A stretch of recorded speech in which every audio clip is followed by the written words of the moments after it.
मैं आपको बता दूं कि 3 सिचुएशन होती हैं।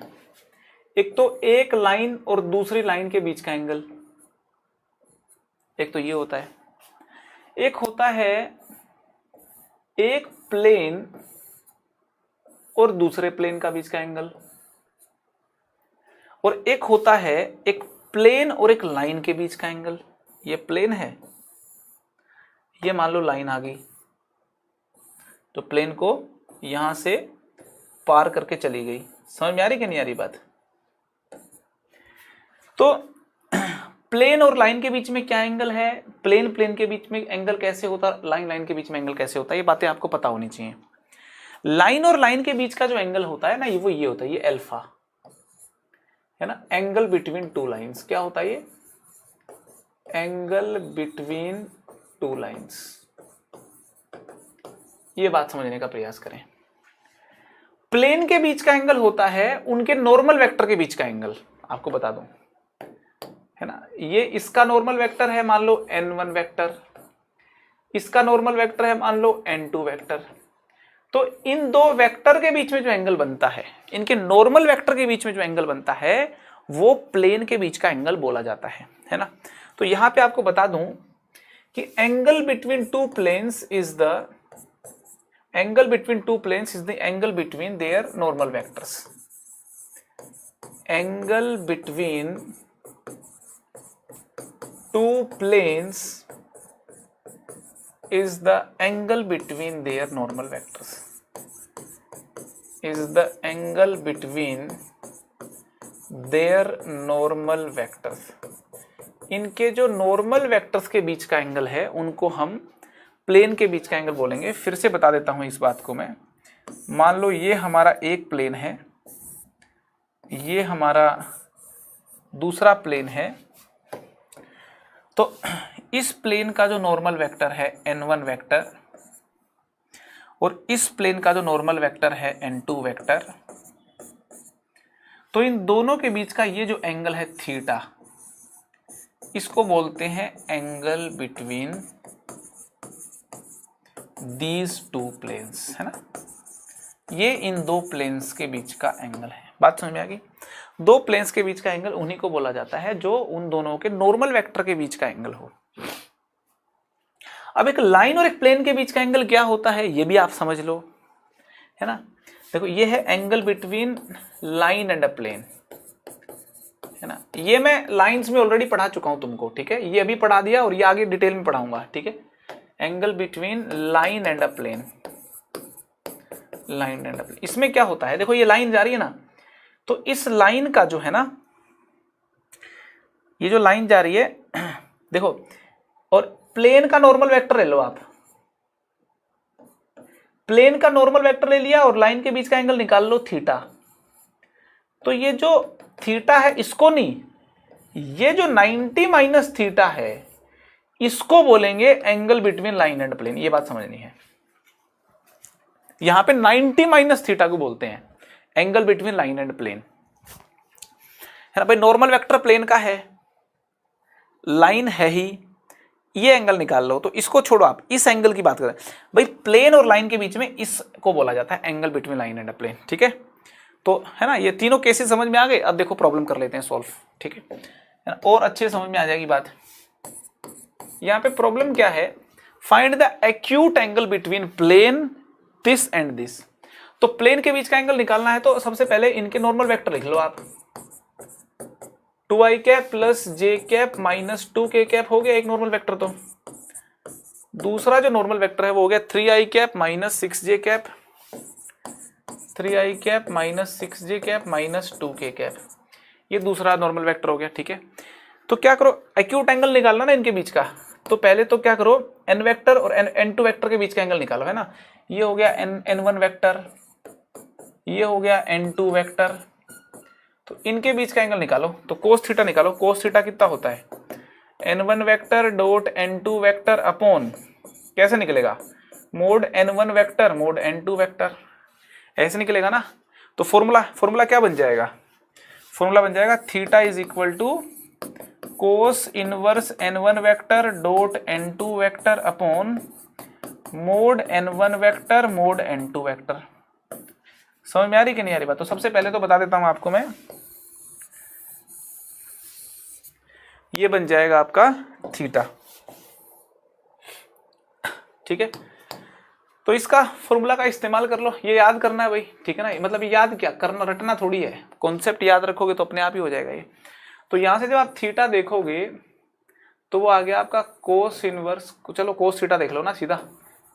कोस थीटा जो है वो आ गया आपका, कोस थीटा के n1 डॉट n2, इन दोनों का डॉट करो, कितना आ गया 6 minus 6 plus 4 upon 6 minus 6 plus 4 upon under root of, इसका मैग्नीट्यूड कितना हो गया भाई, है ना। ये देखो मोड n1 वेक्टर बताओ कितना है, mod n1 vector under root of 2 का स्क्वायर प्लस 1 का स्क्वायर प्लस माइनस 2 का स्क्वायर 3,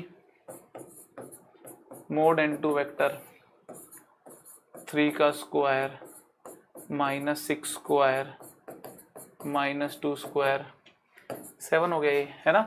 36 40 और 9 49 का अंडर रूट 7, ठीक है। तो है ना, तो मोड n1 कितना आ गया, मोड n1 वेक्टर कितना हो गया 3 इंटू n2 7 हो गया। तो यहाँ से थीटा देख लो कितना आ गया 4 अपॉन 21, है ना, cos inverse 4 upon 21। This is the angle between these two planes, this is the angle between these two planes. बड़ा सिंपल है कि नहीं है? अरे सिंपल है, ठीक है। दो प्लेन के बीच का एंगल निकालना मतलब उनके नॉर्मल वेक्टर के बीच का एंगल निकाल दो आप, और वेक्टर के बीच का एंगल आपको मैंने बताया हुआ है कि जो वेक्टर्स हैं वेक्टर्स जो हैं उनके बीच का एंगल अपन डॉट प्रोडक्ट का इस्तेमाल करके निकालते हैं, ठीक है। समझ में आ रही है क्या?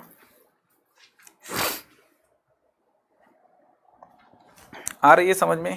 चलो जी, बहुत बढ़िया बात है अगर समझ में आ रहा है तो। Angle between line and a plane already मैं बता चुका हूं आपको दोस्तों, फिर से बता देता हूं। देखो ये एक प्लेन ले लो आप, R vector minus A vector dot N vector equal to 0, ये क्या है, ये एक प्लेन हो गया, ठीक है जी।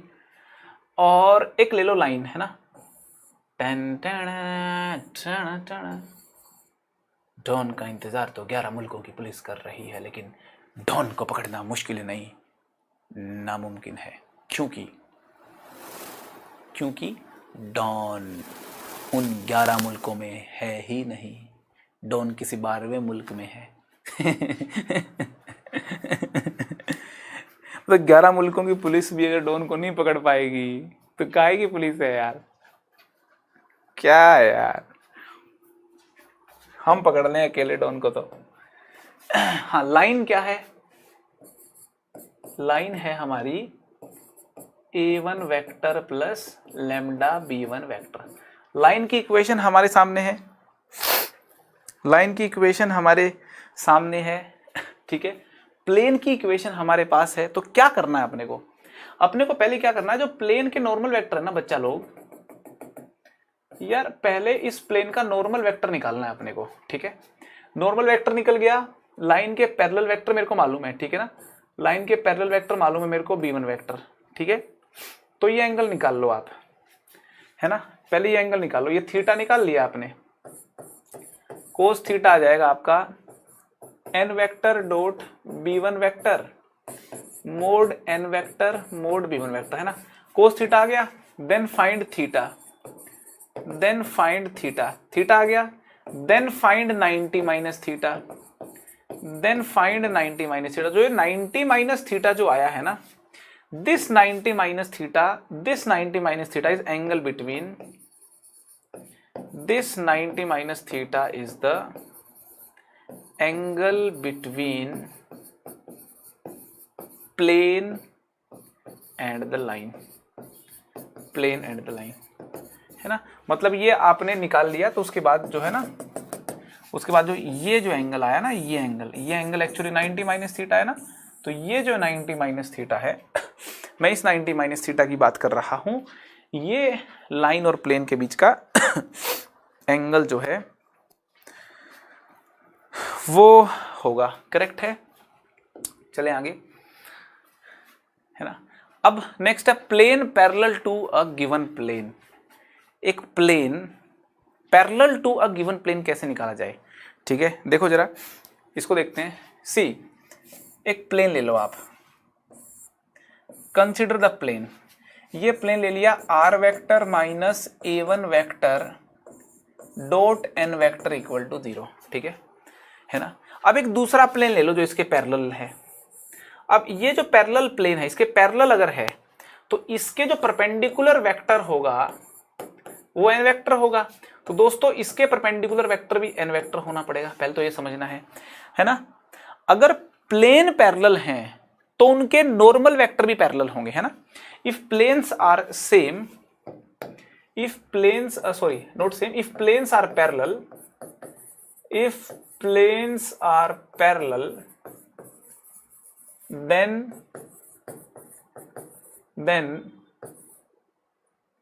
their normal vectors are same, उनके नॉर्मल वेक्टर सेम होंगे, नॉर्मल वेक्टर सेम हो जाते हैं, ठीक है। अब एक बिंदु भी अगर मेरे को मालूम है, कोई एक बिंदु मेरे को मालूम है a2 वेक्टर, है ना, मान लो मेरे को मालूम है कि ये किसी a2 वेक्टर बिंदु से पास कर रहा है, तो इसकी जो इक्वेशन होगी वो क्या होगी, r vector minus a2 vector का n वेक्टर के साथ डॉट कर दो इक्वल टू 0, ठीक है। तो कभी भी एक गिवन प्लेन के पैरेलल प्लेन की अपने को इक्वेशन निकालनी हो तो जो पैरेलल प्लेन का जो नॉर्मल वेक्टर है वो सेम होगा गिवन प्लेन के नॉर्मल वेक्टर से। नॉर्मल वेक्टर सेम हो गई, पॉइंट दे रखा है, खटाक से निकाल दो प्लेन की इक्वेशन। तो ऐसे केस में प्लेन के साथ डील करना बड़ा ही ईजी होता है दोस्तों, ठीक है, ठीक है ना। यहां पे very important topic, perpendicular distance की बात की जा रही है of a point from the plane. एक प्लेन से पॉइंट का परपेंडिकुलर डिस्टेंस कैसे नापा जाए। देखिए जरा ध्यान से समझना है।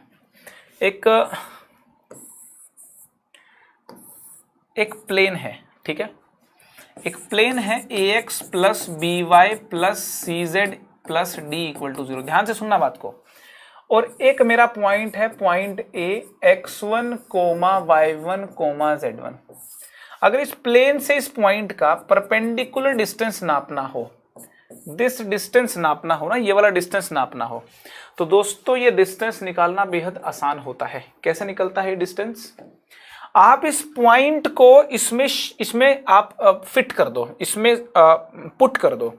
ये जो पॉइंट है इस पॉइंट को इसमें आप पुट कर दो, और पुट करने से पहले ध्यान रखना राइट साइड में 0 हो, बाकी सारा मसाला लेफ्ट साइड में हो, ठीक है।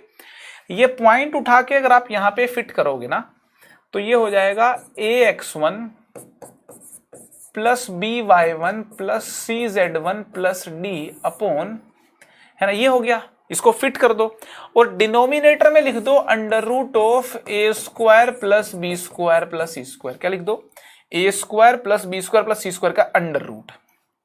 तो ये जो वैल्यू आई है दोस्तों, है ना, ये वैल्यू आई, इसका मॉडुलस ले लोगे तो हमको डिस्टेंस मिल जाता है, डिस्टेंस मिल जाता है एक पॉइंट और एक प्लेन के बीच में।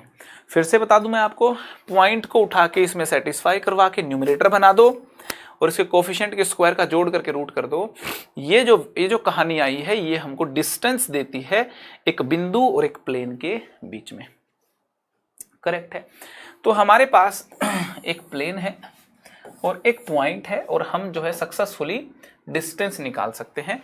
इस पॉइंट को सेटिस्फाई करवा दिया, ax1 plus by1 plus cz1 plus d, है ना, और अपॉन में क्या कर दिया, under root of A square plus B square plus C square. तो यही मैंने फॉर्मूला लिखा है, ये फॉर्मूला याद कर लो आप, ठीक है ना। फॉर्मूला देखिए आपके सामने है, फॉर्मूला आपके सामने है, जो मैंने भी बताया वही है, ax1 plus by1 plus cz1 plus d upon under root of A square plus B square plus C square, है ना। इस पॉइंट का इस प्लेन से डिस्टेंस का फॉर्मूला है। फॉर्मूला को आप याद कर लें। प्रूफ पे अभी अपन नहीं जा रहे हैं, ठीक है ना, प्रूफ पे नहीं जा रहे हैं, आप सीधा फॉर्मूला याद कीजिए, एंजॉय कीजिए, मस्ती करिए, ठीक है। वेक्टर, अगर प्लेन मेरे को वेक्टर फॉर्म में दे रखा होता, अगर मान लो ये मेरा प्लेन है और इसका अगर किसी पॉइंट से परपेंडिकुलर डिस्टेंस निकालना होता, किस पॉइंट से, इस पॉइंट से परपेंडिकुलर डिस्टेंस निकालना होता, तो प्रोसेस बिल्कुल सेम रहती। इसको उठा के वहां पे फिट कर देते और डिवाइड कर देते इसको under root A square plus B square plus C square, है ना। और वो क्या होता है, नॉर्मल वेक्टर का मैग्नीट्यूड, नॉर्मल वेक्टर का मैग्नीट्यूड से, ठीक है। मैं आपको वापस बता दूं क्या बोल रहा हूं। अगर मान लो प्लेन मेरे को दे रखा हो ना वेक्टर फॉर्म में, देखो जरा यहाँ बता रहा हूँ, बात थोड़ी समझना, है ना। ये तो कार्टेशियन फॉर्म में बात कर ली अपन ने। अगर मेरे को वेक्टर फॉर्म में प्लेन दे रखा है, जैसे R vector dot N vector equal to D दे रखा है, पॉइंट दे रखा है मान लो ये ए वेक्टर। अगर कोई पूछे कि मुझे डिस्टेंस निकाल दो, ये वाला perpendicular distance of a point from plane, पहली बात तो इसको थोड़ा सा ऐसे करके लिखो ना, राइट साइड में अपना जीरो बना लो। मैंने जैसा कि बताया था, राइट में क्या बना लो, जीरो, ठीक है। तो क्या करो, इस पॉइंट को उठा के इसके अंदर डाल दो, तो आर वेक्टर की जगह पे डलेगा ना। तो ये हो गया A vector dot N vector minus D, ये कर दिया। डिवाइड किससे कर दो, एन वेक्टर के मैग्नीट्यूड से। तो ये जो फॉर्मूला बनता है, ये वेक्टर फॉर्म में अगर प्लेन दे रखा हो, वेक्टर फॉर्म में ही पॉइंट दे रखा हो तो डिस्टेंस का फॉर्मूला बनता है, और कार्टेशियन फॉर्म में पॉइंट और प्लेन दे रखा हो तो ये फॉर्मूला बनता है। तो यहाँ पे दोनों फॉर्मूले दोस्तों लिखे हुए हैं, दोनों फॉर्मूले आपको याद कर लेने हैं भाई, है ना। आपका काम है इन दोनों फॉर्मूलों को याद कर लेना, डायरेक्टली आप अप्लाई कर सकते हो इनको, है ना। एक पॉइंट का एक प्लेन से डिस्टेंस का फॉर्मूला आपको याद होना चाहिए, नहीं अगर याद है तो यार आप याद कर लो, ठीक है। अब यहाँ पे जैसे कि एक प्लेन का पॉइंट से परपेंडिकुलर डिस्टेंस निकाला जा सकता है, जो हमने अभी निकाला, उसी अंदाज में दो प्लेन्स के बीच का परपेंडिकुलर डिस्टेंस भी निकाला जा सकता है। देखो ये एक प्लेन और ये ले लेते दूसरा प्लेन, ये एक प्लेन है, ध्यान से देखिए बातों को, ये एक प्लेन है पैरेलल, अच्छा डिस्टेंस ये निकलता है पैरेलल प्लेन, है ना। इंटरसेक्टिंग प्लेन होंगे तो भी डिस्टेंस थोड़ी निकला, जीरो हो जाएगा ना उनमें। पैरेलल प्लेन होंगे तो डिस्टेंस जो है उसकी बात अपन कर सकते हैं। पैरेलल प्लेन की खास बात क्या होती है, ये बात और देखिए, दो प्लेन पैरेलल हैं तो इनका जो नॉर्मल वेक्टर है वो तो सेम ही होगा ना यार, या पैरेलल होगा, मतलब यूं बोल सकते हो, ठीक है। एक plane ax plus B Y plus C Z plus d one equal to zero है दोस्तों, इसके पैरेलल जो दूसरा प्लेन होगा उसका ये वाला पोर्शन सेम होगा। पैरेलल प्लेन की खास बात होती है ना, ये वाला पोर्शन सेम होगा या सिर्फ ये जो d2 है ये अलग होगा। पहले तो ये बात समझ लें, ठीक है। सेम ना दे रखा हो, जैसे 2 से मल्टीप्लाई करके 3 से मल्टीप्लाई करके दे रखा हो, किसी कांस्टेंट से मल्टीप्लाई करके दे रखा हो तो सेम बना लेंगे, है ना। दो प्लेन आपके सामने हैं, देख लीजिए इनके नॉर्मल वेक्टर देखिए, उनको देख के मालूम चल रहा है कि दोनों क्या है, पैरेलल है ना। इनके नॉर्मल वेक्टर जो है उनको देख के मालूम चल रहा है कि दोनों प्लेन पैरेलल हैं। अब इनके बीच का जो शॉर्टेस्ट डिस्टेंस है वो परपेंडिकुलर डिस्टेंस होता है ना, ये परपेंडिकुलर डिस्टेंस होता है। इसी डिस्टेंस की बात की जाती है, इसी डिस्टेंस की बात की जाती है जब हम दो पैरेलल प्लेन के बीच का डिस्टेंस निकालते हैं, तब इसी डिस्टेंस की बात की जाती है। और ये जो डिस्टेंस है, ये डिस्टेंस बड़ा मस्त निकल के आता है, d1 minus d2, constant terms को माइनस कर दो, d1 minus d2 upon under root कर दो a square plus B square plus C square का। बड़ा सिंपल फॉर्मूला बन गया कि नहीं बन गया। ये फॉर्मूला काम में आता है distance between two parallel planes निकालने के लिए, और एग्जामिनेशन में बहुत बार उपयोग में लाया जाता है। इस फॉर्मूला को अप्लाई करने के लिए कुछ नियमों का पालन करना पड़ेगा आपको। पहला नियम, जो कांस्टेंट टर्म्स हैं ये या तो दोनों लेफ्ट में होनी चाहिए या दोनों राइट में होनी चाहिए। ऐसा नहीं होना चाहिए कि d1 इधर है d2 इस तरफ है और आपने d1 माइनस d2 कर दिया, गलत आंसर आ जाएगा। d1 and d2 must be on same side, है ना, on same side, must be on same side, either left hand side में दोनों हो या दोनों राइट हैंड साइड में हो, must be on same side. d1 और d2 जो है वो सेम साइड में होने चाहिए। दूसरी चीज, x y z के कोफिशिएंट जो हैं वो इक्वल होने चाहिए, मतलब x के कोफिशिएंट y और z के कोफिशिएंट जो हैं वो इक्वल होने चाहिए, ठीक है ना। while applying the formula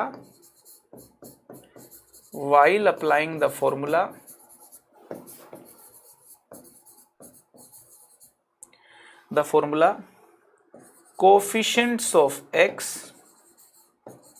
coma y comma z in both the equations must be same, in both the equations must be same, in both the equations must be same. Coefficient तो है वो है ना, देखो x का coefficient, y का coefficient, z का coefficient same होने चाहिए, ठीक है ना। दो बातों का ध्यान रखना चाहिए आपको, तभी आप इस फॉर्मूला को अप्लाई कर सकते हो, नहीं तो लफड़ेबाजी हो जाएगी, है ना। ठीक है, करेक्ट है एकदम। दो पैरेलल प्लेन के बीच का डिस्टेंस आपको समझ में आ गया, d1 minus D two upon under root A square plus B square plus C square, है ना। ये एक प्रॉब्लम है जो हमने, हमारा जब 3D शुरू हुआ था तो बीच में आ गया था, है ना। बट ये प्रॉब्लम का सही वक्त जो है अब है करने का, क्योंकि अब हम सारे कॉन्सेप्ट जो है इस प्रॉब्लम में जितने भी इस्तेमाल होंगे वो पढ़ चुके हैं। चलो प्रॉब्लम करते हैं जरा, है ना। जेई मेन 2017 का प्रॉब्लम है ना। क्या लिखा, फील ले लो, ये पॉइंट, ये लाइन और ये प्लेन। अब तो बहुत ज़्यादा फील ले ली है, मतलब, है ना। अभी क्या फील लेंगे, इतनी सारी फील तो आ ही चुकी है। ठीक है, तो सवाल को देखिए, पढ़िए एक बार आप। क्वेश्चन क्या है, इफ अ वेरिएबल प्लेन, एक वेरिएबल प्लेन है कोई, at a distance 3 unit from origin, origin से 3 यूनिट के डिस्टेंस पे है, ABC कोऑर्डिनेट एक्सिस पे ABC पॉइंट है, ठीक है। सेंट्रोइड का लोकस बताना है, तो सेंट्रोइड को मान लिया मैंने अल्फा बीटा गामा, ठीक है। ABC पॉइंट्स को मान लिया x1 0 0 0 x2 0 0 0 x3। तो पहली बात तो इक्वेशन ऑफ प्लेन बताओ कितनी होगी। Equation of plane intercept form में लिख दो, x by x intercept x1, y by y intercept, अरे ये x3 लिखना तो मजा नहीं आ रहा ना भाई, है ना। ऐसे लिखो ना, मजेदार लिखना है तो y1 लिखो, इसको y एक्सिस पे तो y1 ज्यादा अच्छा लगता है, z पे z1 ज्यादा अच्छा लगता है, ठीक है। तो x by x1 plus y by y1 plus z by z1 equal to 1। समझ में आ गई इंटरसेप्ट फॉर्म, ठीक है। अब इस प्लेन का जो ओरिजिन से डिस्टेंस है वो 3 है ना। तो ओरिजिन से डिस्टेंस निकालते हैं जरा। पहले तो इस प्लेन को थोड़ा स्टैंडर्ड फॉर्म में लिख लेते हैं। स्टैंडर्ड फॉर्म में कैसे, कांस्टेंट को लेफ्ट में ले जाओ, ठीक है। अब इसका ओरिजिन से डिस्टेंस देखोगे तो 0 0 0 पुट करो इसमें, तो कितना आ गया -1 डिवाइड बाय ओरिजिन से डिस्टेंस 3 है इसका, x के कोफिशिएंट का स्क्वायर प्लस y के कोफिशिएंट का स्क्वायर प्लस z के कोफिशिएंट का स्क्वायर, ठीक है। This distance is equal to 3, है ना, ये 3 है। तो देखो यार, अब स्क्वायरिंग कर देंगे ना, स्क्वायरिंग एंड क्रॉस मल्टीप्लाई कर देंगे। अगर हम स्क्वायरिंग एंड क्रॉस मल्टीप्लाई कर देंगे, स्क्वायरिंग एंड क्रॉस मल्टीप्लाई कर देंगे ना, देखो ये इधर चला जाएगा, ये इधर चला जाएगा, है ना। और स्क्वायरिंग कर देंगे तो ये हो जाएगा हमारा 1 by x1 square, 1 by x1 square plus 1 by y1 square plus 1 by z1 square is equal to 1 by 9 आ जाएगा, ठीक है। एक और चीज यहां पे नोटिस करनी है अपने को, मेरे को क्या निकालना है, लोकस ऑफ सेंट्रोइड निकालना है, जी का लोकस निकालना है ना। अच्छा देखो अल्फा की वैल्यू कितनी है, अल्फा की वैल्यू है x1 प्लस 0 बाय 3, मतलब x1 बाय 3। बीटा की वैल्यू सिमिलरली y1 बाय 3 है, गामा की वैल्यू z1 बाय 3 है ना। इसको यूं भी लिख सकते हैं कि x1 की वैल्यू 3 अल्फा है, y1 की वैल्यू 3 बीटा है और z1 की वैल्यू 3 गामा है। x1 की वैल्यू 3 अल्फा, y1 की 3 बीटा और z1 की 3 गामा, ठीक है।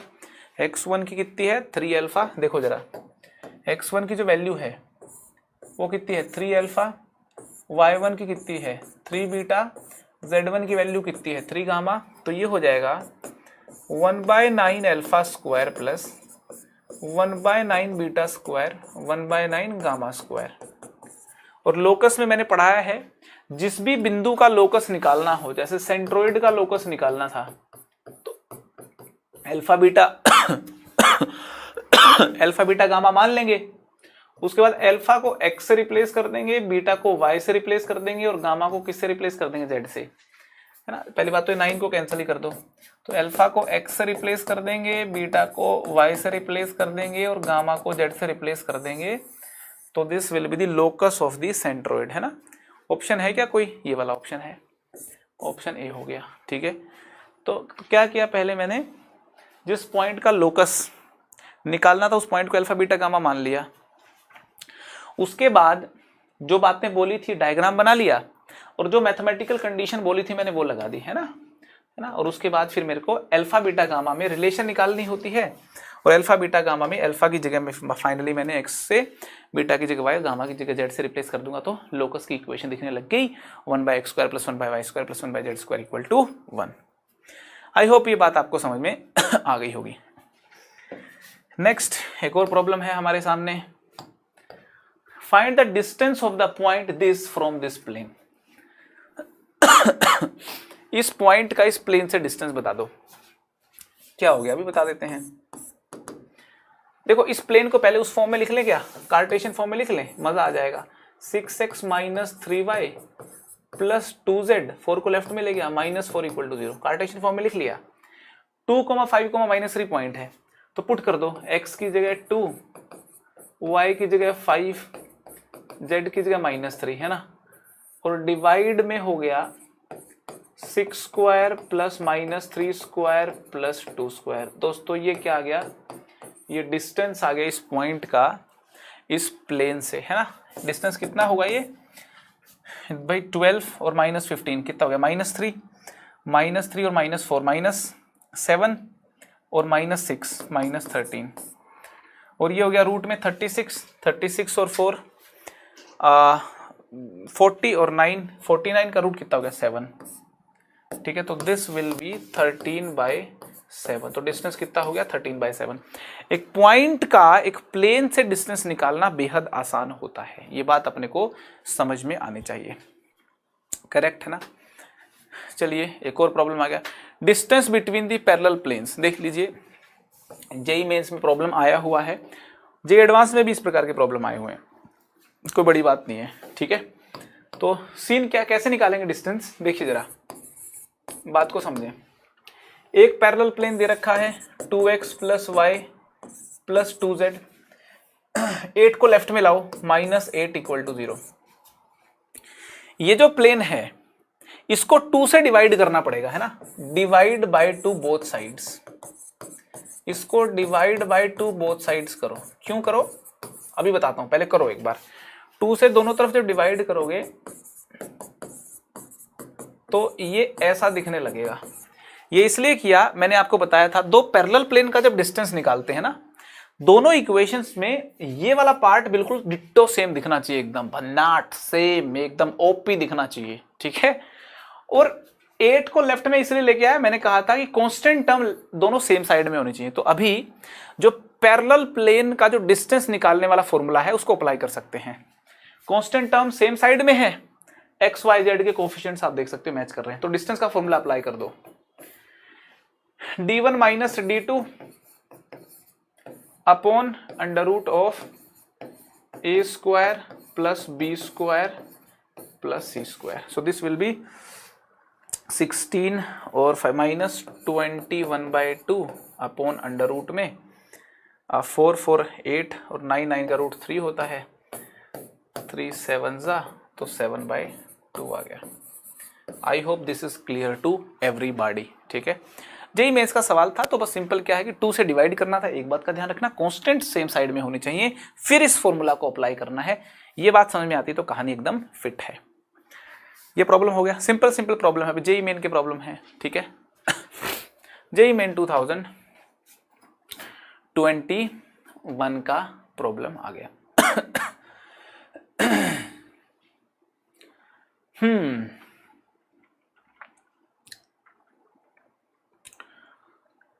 बताओ जरा, सिंपल क्वेश्चन है ये भी, देखो जरा प्रॉब्लम पहले पढ़ो क्या है। इसने कहा P जो है एक आर्बिट्ररी पॉइंट है, तो P आर्बिट्ररी पॉइंट है तो P को बोल दिया x, y, z। Arbitrary point मतलब कहीं पे मूव कर रहा है ऐसे करके, है ना, डांसिंग पॉइंट। आर्बिट्ररी पॉइंट बोले तो डांसिंग पॉइंट, ठीक है ना, dancing point, dancing point, dance कर रहा है। कैसे डांस कर रहा है, मुन्नी बदनाम हुई डार्लिंग तेरे लिए, ये वाला डांस कर रहा है। एक आर्बिट्ररी पॉइंट XYZ है having sum of the square of distance from the, उसका जो है ना इस प्लेन से डिस्टेंस, इस प्लेन से डिस्टेंस और इस प्लेन से डिस्टेंस का स्क्वायर का जोड़ 9 है। तो इस प्लेन से डिस्टेंस निकालोगे ना एक्स वाई जेड का, तो कितना आएगा x plus Y Z upon root 3।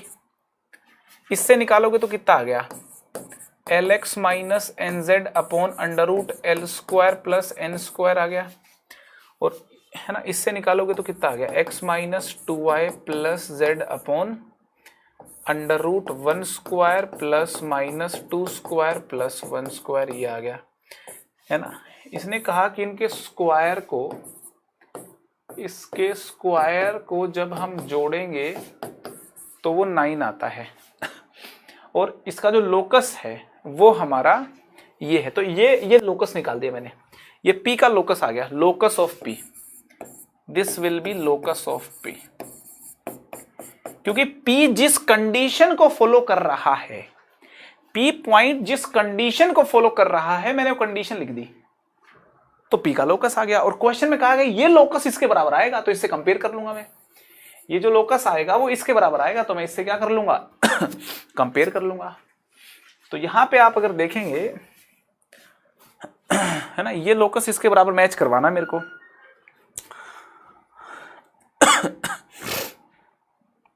तो ये क्या हो गया देखो जरा, x plus Y plus Z का whole square upon 3 L X minus N Z square upon L square plus N square. L minus N की वैल्यू पूछी है, x minus 2y plus Z upon 4 5 6 equal to 9। इसका देखो एक objective तरीका निकाल दूं क्या तुम लोग अगर कहो तो, देखो है ना, this will be same as ये चीज और ये चीज। इसने कहा देखो ऑब्जेक्टिव तरीका निकाल देते हैं, ये चीज और ये चीज सेम है, ठीक है। तो मैं ये बोल रहा हूं अगर ये दोनों चीजें सेम है ना, तो इसको देखो आप, इसको सेटिस्फाई कर रहा है 3,0,0,0 और इसको सेटिस्फाई कर रहा है 0,0,3 कर रहा है कि नहीं कर रहा। तो ये और ये सेम है तो इसको भी करना चाहिए, है ना, ऑब्जेक्टिव तरीके से कर देते हैं। तो इसको भी करना चाहिए 3,0,0 सेटिस्फाई, और है ना, और इसको करना चाहिए सेटिस्फाई आपका 0,0,3 भी। तो 3,0,0 को देखते हैं, ये हो गया 0 0, 3 का स्क्वायर 9/3 3 आ गया, 3 ये 0 हो गया, 3 का स्क्वायर तो ये हो गया एल स्क्वायर।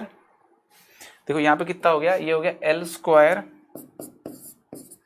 इंटू 9 और divide by l square plus N square. तो ये हो गया आपका 9 l square upon L square plus N square. 3 0 0 तो 9/6 3/2 इक्वल टू है 9। तो फर्दर इसको सोल्व करते हैं जरा एक बार।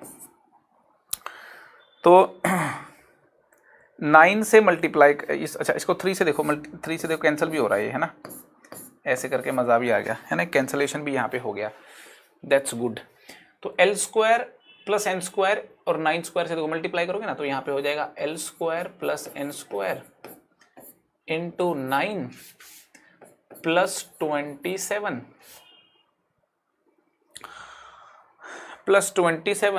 Plus l square plus N square equal to 27। अच्छा इसको बाद में लिख लेंगे, ठीक है, equal to 27 l square plus N square, ठीक है। तो आप यहाँ पे देखो 9 एल स्क्वायर एन स्क्वायर ये और एक ये 10 हो गए, 10 हो गए, इसको राइट में लेके जाओ तो कितने हो गए 17 l square plus N square हो गए, दिस इज इक्वल टू 27।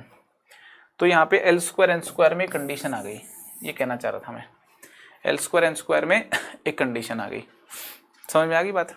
अच्छा एल स्क्वायर एन स्क्वायर में कंडीशन आ गई ना, बहुत बढ़िया। अब 0,0,0,3 भी इसको सेटिस्फाई कर रहा है, तो इसको एक और तरीके से भी कर सकते हैं, एक्स स्क्वायर का कोफिशिएंट निकाल लेते, इसके बराबर कंपेयर कर लेते, वाई स्क्वायर का कोफिशिएंट निकाल लेते, इसके बराबर कंपेयर कर लेते, ऐसे भी सोल्व हो जाएगा ये। बट चलो ये एक ऑब्जेक्टिव तरीका है, इसको अप्लाई करके देखते हैं, ठीक है। एक चीज ये समझ में आ गई अब यहाँ से 0 0 0 3 अगर सेटिस्फाई करवाऊंगा मैं, है ना, जब 0 0 3 सेटिस्फाई कराएंगे तो कितना आ जाएगा, देखो 0 0 3, तो यहाँ से तो 3 आ गया, यहाँ से कितना आ गया, यहाँ से आ गया आपका 9n square upon l square plus n square. अरे एक मिस्टेक हो गई, क्या हो गई, यहाँ पे जब मैंने एलसीएम लिया था ना तो 27 l स्क्वायर आएगा यहाँ पे, रुको जरा, है ना, ये l स्क्वायर यहाँ पे मिस कर दिया मैंने ना, 27 l स्क्वायर आएगा, ठीक है, रुको रुको रुको रुको, हाँ, तो 27 l स्क्वायर जो है वो इससे कैंसिल हो जाएगा, है ना, यहाँ पे तो 9l ये हो गया, 27 l square, correct correct correct correct correct, ठीक है। तो आगे जो है आप देखोगे ना, ये हो गया 10l square plus 10n square is equal to 27n square, तो इसको उधर ले गए तो ये गया 17n square equal to 10l square, very easy, ठीक है। तो 0 0 0 3 अगर पुट करेंगे तो ये हो गया हमारा 9n स्क्वायर, ठीक है, और यहाँ पे 0 0 3 पुट करेंगे तो ये हो गया हमारा 3/2 इक्वल टू 9, करेक्ट है। तो दोस्तों अगर यहाँ पे देखोगे आप इसको जब अपन सॉल्व करेंगे आगे,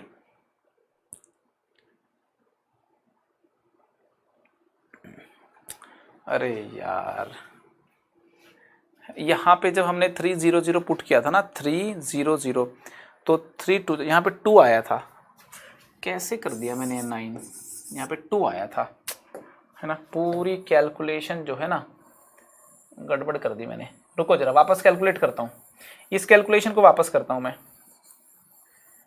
हालांकि आंसर मेरे माइंड में आ चुका है, इस कैलकुलेशन को यहाँ पे 2 आया था बच्चे, ठीक है ना, जल्दी से कर देता हूँ, 2l square plus n square, है ना, देखो यहाँ पे जब 3 0 0 पुट किया था ना तो यहाँ पे 3/2 आएगा, ठीक है ना, तो 2 एलसीएम ले लिया, 2l square plus n square plus 6l square plus l square plus n square 6l square plus n square, ऐसा सीन आएगा, 6l स्क्वायर कैंसिल हो गया, 3l square plus 3n square is equal to 6n square, तो यहां से अगर आप देखोगे 3l square equal to 3n square, देख लो 3l square equal to 3n square, यहां से आ गया l square equal to n square, बहुत ही शानदार, l minus n into l plus n equal to 0 है ना, यहां पे आ गया l minus n into l plus n equal to 0, है ना, करेक्ट है जी, ठीक है। तो l माइनस n की वैल्यू देखोगे ना, l माइनस n की वैल्यू, तो यहां से देख लो क्लियरली दिख रहा है l माइनस n की वैल्यू 0 आएगी, l माइनस n की वैल्यू कितनी आने वाली है, 0 आने वाली है, ठीक है, करेक्ट है ना, l माइनस n की वैल्यू क्या आने वाली है, 0। 0 0 3 पुट करोगे तो यहां से भी वही आ जाएगा, l square equal to n square आ जाएगा, इसको पुट करके देखने की जरूरत ही नहीं है, अभी इसको पुट करके देखने की जरूरत नहीं है, यहीं से कमेंट कर सकते हो आप l माइनस n, यही पूछा था इसने, l माइनस n बता दो, l माइनस n कितना आ गया, 0 आ गया, ठीक है। दोस्तों एक और चीज बता दूं मैं आपको, एक और चीज मैं आपको बता दूं, आप इनके दोनों तरफ कोफिशिएंट कंपेयर करोगे, अगर हम इनके दोनों तरफ कोफिशिएंट कंपेयर करें तो भी ये प्रॉब्लम हो जाएगा सॉल्व, जैसे कि कोफिशिएंट ऑफ एक्स स्क्वायर, ठीक है ना, कोफिशिएंट कंपेयर करोगे ना, compare coefficients both sides, compare coefficient both sides, दोनों तरफ अगर आप कोफिशिएंट भी कंपेयर करोगे तब भी आप इस प्रॉब्लम को सोल्व कर सकते हैं। If you compare coefficient you will get l equal to n, l minus n equal to 0, ठीक है। तो है ना, इस तरफ के कोएफिशिएंट कंपेयर करोगे तो l इक्वल टू n मिल जाएगा, l माइनस n। तो आंसर कितना आ गया इसका आंसर कितना आ गया? आंसर आ गया इसका 0, अंडा 0। ठीक है। मैंने ये इक्वेशन कैसे निकाली, ये वाली इक्वेशन मैंने कैसे निकाली फिर से बता दूं। मैंने ऑब्जर्व कर लिया कि 3,0,0 इसको सेटिस्फाई करता है, और 3,0,0 मैंने इसमें पुट कर दिया। क्या कर दिया? 3,0,0 मैंने पुट कर दिया, तो यहाँ पे ये आ गया, यहाँ पे ये आ गया, और यहाँ पे ये आ गया। ठीक है, फिर सोल्व कर लिया इसको आगे। Bisector of angle between two planes, दो प्लेन का एंगल बाइसेक्टर क्या होता है, उसकी इक्वेशन क्या होती है, ये बात पढ़ते हैं। ठीक है ना। देखो दोस्तों, बात कुछ ऐसी है कि जैसे दो लाइन की बात करें ना अपन, ये मान लो एक लाइन है, ये दूसरी लाइन है। ठीक है ना, ये दो लाइन है। ठीक है, तो इन दो लाइन का जब एंगल बाइसेक्टर देखते हैं तो दो बाइसेक्टर आते हैं ना। एक तो देखो एंगल बाइसेक्टर ये होता है, और दूसरा जो एंगल बाइसेक्टर ये होता है ना। एक्यूट एंगल वाले बाइसेक्टर को एक्यूट एंगल बाइसेक्टर बोलते हैं, और ऑब्ट्यूस एंगल वाले बाइसेक्टर को ऑब्ट्यूस एंगल बाइसेक्टर बोलते हैं। ठीक है, एंगल बाइसेक्टर पढ़ा के एक शायरी सुनाता हूँ, जल्दी से इस तरफ ध्यान दे लें। ठीक है, हाँ। तो जैसे दो लाइन का जैसे एंगल बाइसेक्टर होता है, उसी प्रकार से दो प्लेन का भी एंगल बाइसेक्टर होता है। ठीक है ना। जैसे मान लो ये एक प्लेन है। ठीक है, ये एक प्लेन है। ठीक है जी, और ये एक दूसरा प्लेन है। ठीक है, तो इनके बीचों बीच है ना एंगल बाइसेक्टर प्लेन होंगे कि नहीं होंगे? बिल्कुल होंगे। दो एंगल, जैसे लाइन है ना, जैसे ये ऐसे एक प्लेन, एक दो प्लेन, तो ऐसे दो एंगल बाइसेक्टर प्लेन होंगे। दो प्लेन के बीच में दो एंगल बाइसेक्टर प्लेन होते हैं। ठीक है, जैसे मान लो ये वाला प्लेन है, इसको थोड़ा पीछे की तरफ भी एक्सटेंड करते हैं ना, तो आपको इजीली बात समझ में आएगी। जैसे देखो, है ना, ये एक प्लेन था, और इस प्लेन को भी लाओ इस तरफ, है ना, इस प्लेन को भी इस तरफ लेके आते हैं। ठीक है, तो ये इसकी लाइन ऑफ इंटरसेक्शन हो गई, ये भी ले। ठीक है, तो इनके जो एंगल बाइसेक्टर प्लेन होंगे, आप इजीली यहाँ पे देखिए महसूस कर पा रहे होंगे। तो एक तो देखो यहाँ इनके बीच में से ऐसे निकलेगा, एक तो इनके बीच में से निकल के आएगा। ठीक है ना, एक तो एंगल बाइसेक्टर प्लेन यहाँ पे होगा इनके बीच में से। ठीक है, और दूसरा प्लेन देखो इसके और इसके बीच में से, है ना, देखो एक यहाँ से निकल के आएगा, यहाँ पे दो एंगल बाइसेक्टर प्लेन होंगे। ठीक है, एक तो इन दोनों के बीच में से और एक इधर के बीच में से। आप इस बात को देखो ऐसे महसूस कर सकते हो, आप इस बात को देखो यूं महसूस कर सकते हो। भाई देखो, ये हमारा कागज हो गया ना, तो एक तो एंगल बाइसेक्टर प्लेन देखो यहाँ से होगा। ठीक है ना, और देखो फिर ये जो है ना, ये कागज इस तरफ भी आ रहा होगा, तो एक एंगल बाइसेक्टर प्लेन अपना यहाँ से निकल के आएगा। ठीक है, अब लाइन वाले केस में इजीली समझ में आ जाएगा अपने को। ये 3D में थोड़ा बना है, तो एक प्लेन मान लो ऐसा है, दूसरा प्लेन मान लो ऐसा है, तो इनके बीच में से एक प्लेन यूं और एक प्लेन यूं एंगल बाइसेक्टर प्लेन होंगे। एक्यूट एंगल को जो बाइसेक्ट करता होगा वो एक्यूट एंगल बाइसेक्टर प्लेन होगा। एक्यूट एंगल को जो बाइसेक्ट करता होगा वो एक्यूट एंगल बाइसेक्टर प्लेन होगा। ऑब्ट्यूस वाले एंगल को जो बाइसेक्ट करता होगा वो ऑब्ट्यूस एंगल बाइसेक्टर प्लेन होगा। अगर मान लो प्लेन की इक्वेशन, हमारे पास प्लेन की इक्वेशन अगर ये है दोस्तों, अगर हमारे पास प्लेन की इक्वेशन देखिए आपके सामने है, अगर हमारे पास प्लेन की इक्वेशन आपके सामने है, देखिए एक प्लेन हमारे पास है a1x plus b1y plus c1z plus d1 equal to 0। एक प्लेन हमारे पास है a1x plus b1y plus c1z plus d1 equal to 0, और दूसरा जो प्लेन है वो है a2x plus b2y plus c2z plus d2 equal to 0, है ना। दो प्लेन हमारे पास हैं। अगर अपने को एंगल बाइसेक्टर प्लेन लिखना होता तो वो ऐसे पॉइंट का लोकस होता है, एंगल बाइसेक्टर प्लेन जो होता है ना, वो ऐसे पॉइंट का लोकस, ऐसे XYZ का लोकस होता है जहां से दोनों प्लेन पे देखोगे परपेंडिकुलर डाल करके तो बराबर मिलते हैं, है ना। वापस बना दूं, जहां से अगर आप देखोगे दोनों प्लेन्स पे परपेंडिकुलर डाल करके, दोनों प्लेन्स पे परपेंडिकुलर डाल करके तो ये क्या मिलते हैं? बराबर मिलते हैं। ये अपने को समझना है। एंगल बाइसेक्टर की जो डेफिनेशन होती है वो ध्यान से सुन लो। एंगल बाइसेक्टर ऐसी जगहों का लोकस है, एंगल बाइसेक्टर ऐसी जगहों का लोकस है जहां से दोनों प्लेन पे परपेंडिकुलर डालोगे तो बराबर लेंथ के मिलते हैं। एंगल बाइसेक्टर वो जगह हैं जहां से इस प्लेन और इस प्लेन पे डालोगे तो बीचों बीच एंगल बाइसेक्टर जो है वहां से दोनों प्लेन पे परपेंडिकुलर डिस्टेंस मिलेंगे आपको, बराबर परपेंडिकुलर डिस्टेंस मिलेंगे आपको। तो ये वाला डिस्टेंस और ये वाला डिस्टेंस जब बराबर करोगे तो ये वाला डिस्टेंस हमने निकाला तो ये आ गया, और ये वाला डिस्टेंस जब दूसरे वाले प्लेन से निकाला तो देखो ये आ गया। अब ये दोनों है ना, डिस्टेंस का मतलब मॉडुलस के साथ होता है, ये देखो ये बराबर आ गया। और जब मॉडुलस मैंने खोला तो प्लस माइनस के साथ दो पॉसिबिलिटी आएंगी, this equal to either plus और माइनस। प्लस वाला साइन लोगे तो एक एंगल बाइसेक्टर प्लेन आ जाएगा, और माइनस वाला साइन लोगे तो दूसरा एंगल बाइसेक्टर प्लेन आ जाएगा। तो दोस्तों यहाँ पे इन अ नटशेल है ना दोस्तों, यहाँ पे मुद्दे की बात क्या है कि ये जो इक्वेशन लिखी हुई है ये दोनों एंगल बाइसेक्टर प्लेन्स की इक्वेशन लिखी हुई है ना, दोनों एंगल बाइसेक्टर प्लेन्स की इक्वेशन लिखी हुई है, बिल्कुल सिंपल है।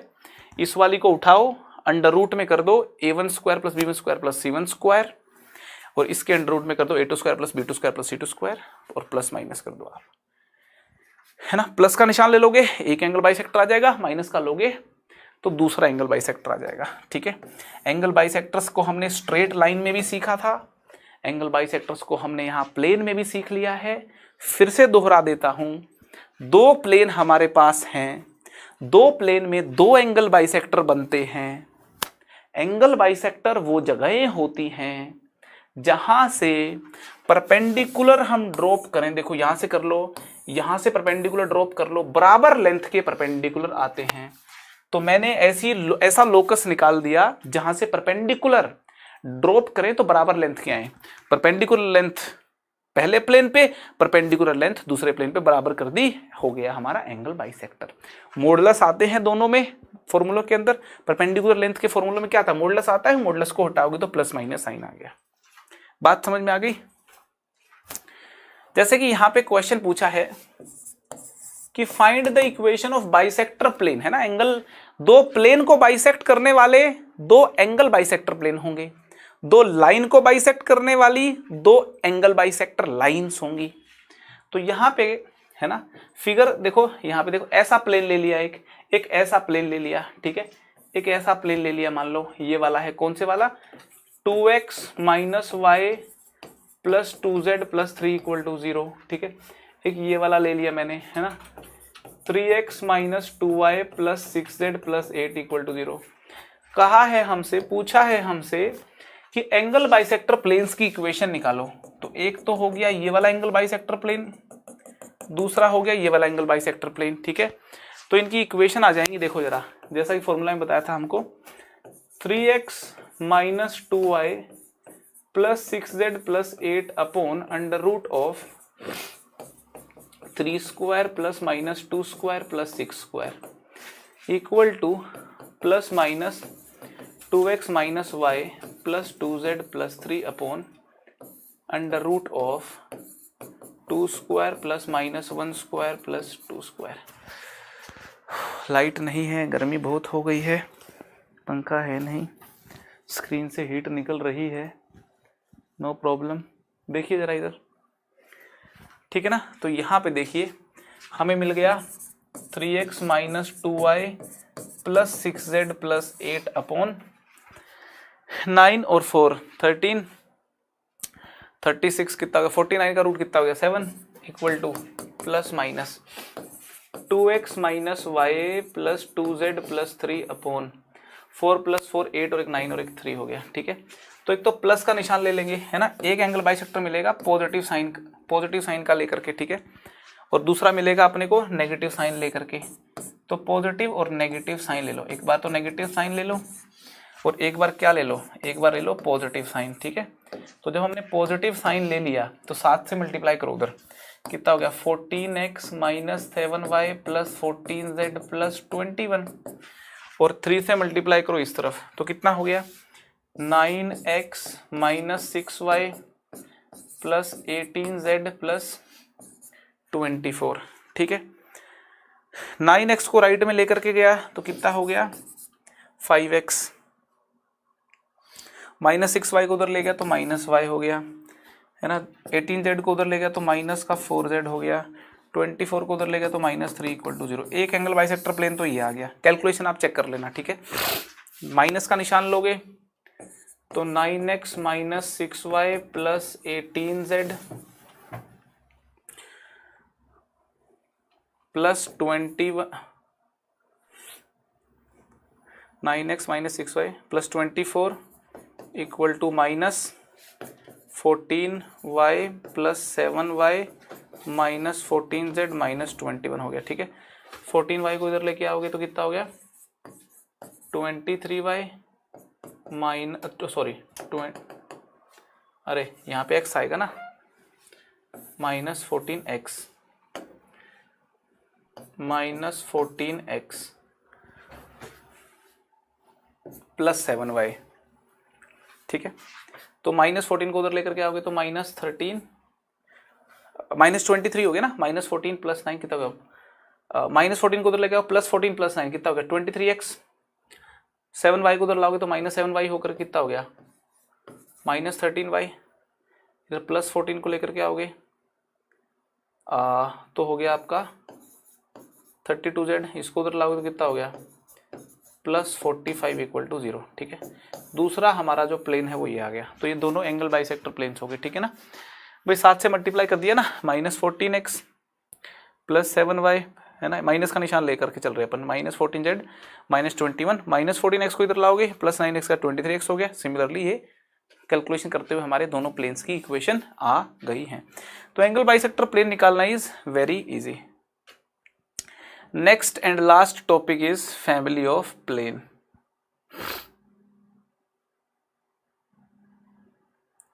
फैमिली ऑफ प्लेन,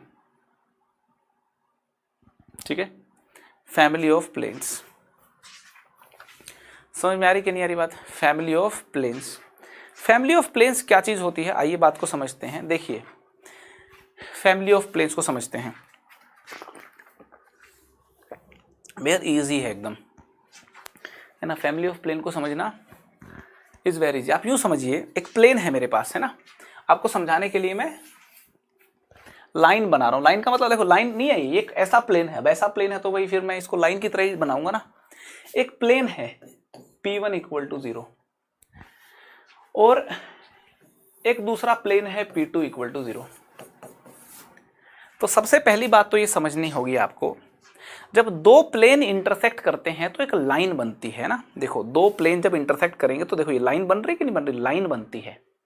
तो P1 और P2 जब इंटरसेक्ट किए होंगे तो ऐसे करके एक लाइन बनी होगी दोस्तों, और इस लाइन से पास होने वाले बहुत सारे प्लेन हैं। इन प्लेन्स को P1 और P2 का फैमिली मेंबर बोला जाता है। समझ में आ रही कि नहीं आ रही। तो यहां पे लिख दूं कि the planes passing through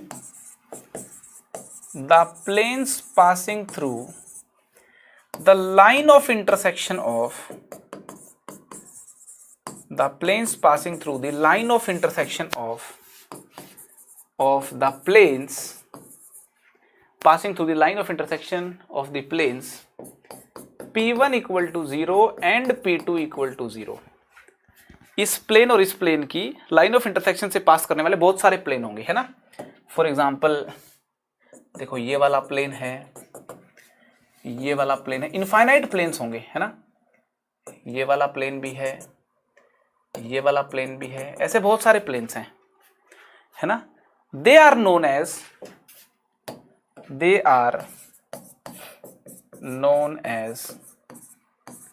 family, they are known as family of planes of P1 and P2। P1 equal to 0 and P2 equal दो प्लेन्स की क्या है ये फैमिली। तो एक फैमिली में यहां पे इनफाइनाइट मेंबर हैं, इस प्लेन और इस प्लेन के इंटरसेक्शन से बहुत सारे प्लेन पास कर रहे हैं ना, इनफाइनाइट प्लेन्स पास कर रहे हैं। कितने प्लेन्स पास कर रहे हैं, इनफाइनाइट प्लेन्स पास कर रहे हैं। तो इनफाइनाइट मेंबर्स यहाँ पे इस फैमिली में होंगे। अब यहाँ पे अगर मुझे इन सारे प्लेन्स की इक्वेशन लिखनी हो तो कैसे लिखी जाए, ये इंटरेस्टिंग बात है। फैमिली ऑफ प्लेन्स का मतलब क्या है, ये सारे प्लेन्स है ना, इन सब की इक्वेशन क्या होगी। तो दोस्तों इंटरेस्टिंग बात क्या है, अगर आप P1 plus lambda P2 equal to 0 कर दोगे ना, P1 plus lambda P2 equal to 0 कर दोगे, यहां पे लेमडा क्या है, रियल नंबर है। लेमडा क्या है, लेमडा जो है रियल नंबर है, लेमडा हमारा रियल नंबर है। तो P1 plus lambda P2 equal to 0, इस इक्वेशन में लेमडा की वैल्यू आप अलग अलग रियल नंबर डालते जाओगे तो अलग अलग प्लेन आता जाएगा और वो प्लेन इस फैमिली का मेंबर होगा। लेमडा की वैल्यू माइनस इंफिनिटी से इंफिनिटी कुछ भी डाल सकते हो आप, रियल नंबर होगी। तो जब आप लेमडा की वैल्यू 0 डाली, लेमडा की वैल्यू 0 डालोगे तो क्या आएगा, P1 आएगा। फिर लेमडा की वैल्यू 0 से बढ़ाते जाओ बढ़ाते जाओ बढ़ाते जाओ बढ़ाते जाओ बढ़ाते जाओ, है ना, मतलब 0 से बड़ी कर दो और सारी नेगेटिव और पॉजिटिव वैल्यू डाल दो तो सारे प्लेन कवर हो जाएंगे। ये बात समझनी है अपने को। अरे समझ में आ रही है क्या भाई बात, क्या बात समझ में आ रही है आपको? तो P1 plus lambda P2 equal to 0, इसको बोलते हैं फैमिली ऑफ प्लेन्स। समझ में आ रही कि नहीं आ रही? इसको क्या बोलते हैं, फैमिली ऑफ प्लेन्स। ठीक है, कि प्लेन P1 और प्लेन P2, इसके इंटरसेक्शन से पास होने वाले सारे प्लेन्स होंगे हमारे P1 plus lambda P2 equal to 0 होंगे। ठीक है, लेमडा की वैल्यू बदलते जाओगे, अलग अलग प्लेन आपको मिलता जाएगा। तो दो बातें यहां पे नोट करनी है। एक तो नोट करना है, this is the equation of planes passing through the intersection of line of intersection of P1 equal to 0 and P2 equal to 0, line of intersection of P1 equal to 0 and P2 equal to 0। ठीक है, इस family में P2, this family does not include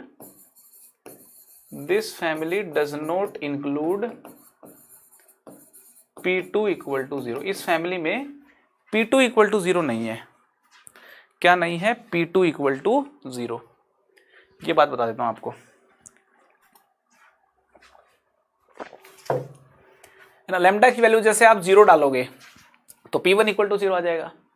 फिर 1 2 3 4 कुछ भी डालते रहो, -1 -2 कुछ भी डालते रहो, सारे प्लेन आ जाएंगे, है ना, है ना। ये जो फैमिली है, इस फैमिली में ये सारे प्लेन है एक्सेप्ट दिस। कोई लेमडा जो है P2 इक्वल टू 0 नहीं देगा। ठीक है, समझ में आ रही है नहीं आ रही बात? तो फैमिली क्या होती है, दो प्लेन के इंटरसेक्शन से पास होने वाले, दो प्लेन के इंटरसेक्शन से पास होने वाले सारे जो प्लेन्स हैं वो एक फैमिली में आते हैं। इंटरसेक्शन बोले तो लाइन ऑफ इंटरसेक्शन की बात कर रहा हूं, वो एक सारे फैमिली में आते हैं और उन सबकी इक्वेशन को बोलते हैं फैमिली ऑफ प्लेन्स। यहां पे इसके ऊपर बेस्ड एक प्रॉब्लम भी लिखी हुई है, देखिए जरा। प्रॉब्लम क्या है, the plane this is rotated through a right angle about the line of intersection of this, find the equation of plane in new position. देखो ये बोल रहा है, एक प्लेन है हमारे पास ना, ध्यान से सुनो, एक प्लेन है P1। कौन सा P1 प्लेन, ये वाला। ध्यान से सुनो सवाल को, एक प्लेन है ये हमारे पास P1 है। ठीक है, इसने कहा एक और प्लेन हमारे पास है P2, ये हमारे पास है P2, ये हमारे पास P2 है ना। ये जो P2 प्लेन है, this is rotated through a right angle. P2 plane जो है ये एक राइट एंगल पे रोटेट हो गया about the line of intersection with this plane. इस प्लेन की लाइन, इस प्लेन का ये लाइन ऑफ इंटरसेक्शन है ना, इसके अबाउट जब 90 डिग्री पे रोटेट हो गया, ये देखो 90 डिग्री पे रोटेट हो गया तो इसकी पोजीशन कुछ ऐसी आ गई, है ना। ये यहाँ पे 90 डिग्री पे रोटेट हो गया ये। ठीक है, तो ये 90 डिग्री पे ऐसे भी रोटेट हो सकता है ना। अब इसके अब जैसे मान लो ये है, ऐसा है ना, जैसे मान लो ऐसा है तो 90 के अबाउट रोटेट हो गया तो ऐसा हो गया। ठीक है ना, तो P3 इसकी पोजीशन हो गई, इसकी नई पोजीशन क्या होगी, P3 होगी। तो इस नई पोजीशन में आपको बताना है, नई पोजीशन में बताना है कि इसकी इक्वेशन क्या होगी। तो सबसे पहले तो बताओ कि P3 जो प्लेन है, plane P3 will be plane P3 will be of the form of, मतलब प्लेन P3 जो है वो P1 plus lambda P2 equal to 0 form का होगा। क्यों? क्योंकि इसकी फैमिली का मेंबर है P1 P2 की का, P1 plus lambda P2 equal to 0 का होगा, है ना। जो P3 प्लेन हमारा है किसी न किसी लेमडा के लिए हमको P1 plus lambda P2 equal to 0 से मिल जाएगा। ये बात समझनी है अपने को। P3 प्लेन P1 P2 की फैमिली का है, तो P3 प्लेन की equation P1 plus lambda P2 equal to 0 की मिल जाएगी अपने को, ठीक है। तो ये वाली बात एक तो समझनी है अपने को, ठीक है जी। तो P1 प्लस लेमडा P2 कर दो जरा। P1, अच्छा P1 प्लस लेमडा P2 या P2 प्लस लेमडा P1 एक ही बात है। P1 प्लस लेमडा P2 या P2 प्लस लेमडा P1 कर दो, एक ही बात है। P1 कितना था हमारा, P1 कितना ले रखा है अपने, है ना, इक्वल टू 5 है ना। तो इक्वल टू 5 को आप क्या कर दो, 5 को लेफ्ट में ले जाओ, -5 कर दो इस तरफ, है ना, -5 इक्वल टू 0, ठीक है। तो P1 हो गया हमारा 2x plus 3y minus 4z minus 5 plus lambda. P2 कितना है, P2 है मेरा ये, है ना, इक्वल टू क्या हो गया 0। समझ में आ रही बात आपको। तो इसको देखो, x का कोफिशिएंट देखो कितना है, x का कोफिशिएंट है आपका 2 plus lambda, 2 plus lambda. y का कोफिशिएंट है -2 लेमडा प्लस 3, y का कोफिशिएंट है 3 माइनस 2 लेमडा। z का कोफिशिएंट है 3 lambda minus 4, 3 lambda minus 4। Constant कितना है, कांस्टेंट -5 इक्वल टू 0 है, ठीक है ना। ये P3 प्लेन आ गया। अब ये परपेंडिकुलर है P2 के, है ना। This is perpendicular to plane P2, this is perpendicular to plane P2। अब ये प्लेन P2 के परपेंडिकुलर है, तो क्या करो, इसके नॉर्मल वेक्टर का और इसके नॉर्मल वेक्टर का डॉट 0 ले लेते हैं। जो इसका नॉर्मल वेक्टर है और जो इसका नॉर्मल वेक्टर है वो परपेंडिकुलर होंगे। समझ में आ रही कि नहीं आ रही बात, ठीक है। तो नॉर्मल वेक्टर इसका कितना है, इसका है i cap minus 2j cap plus 3k cap, है ना। इसका और इसका नॉर्मल वेक्टर कितना है, 2 plus lambda i cap plus 3 minus 2 lambda j cap plus 3 lambda minus 4k cap. तो इन दोनों का डॉट 0 करोगे तो कितना आ गया, वो आ गया 2 plus lambda minus 2 3 minus 2 lambda plus 3 lambda minus 4 equal to 0 कर दो, ठीक है। ये हमारा क्या था, P2 के परपेंडिकुलर वेक्टर था, ठीक है ना। ये बातें तो आपको समझ में आ गई होंगी अभी। तो ये हो गया 2 plus lambda minus 6 plus 4 lambda plus 9 lambda minus 12 equal to 0, ठीक है। तो ये हो गया आपका 9 लेमडा, 4 लेमडा 13 लेमडा और ये 14 लेमडा हो गया, और ये हो गया आपका -4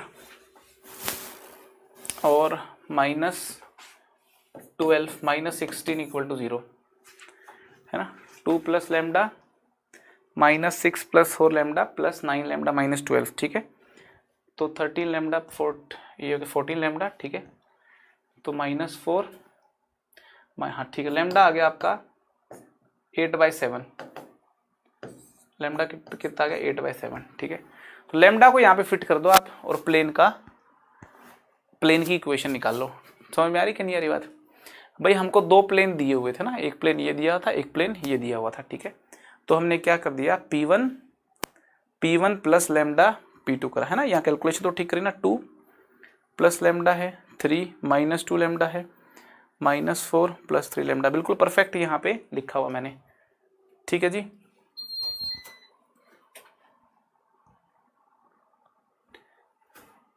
ठीक है, 9 माइनस 12, ठीक है जी। लेमडा कितना हो गया, लेमडा हो गया हमारा 8/7, लेमडा हो गया 8/7। तो लेमडा की वैल्यू 8/7 फिट कर दो यहाँ पे।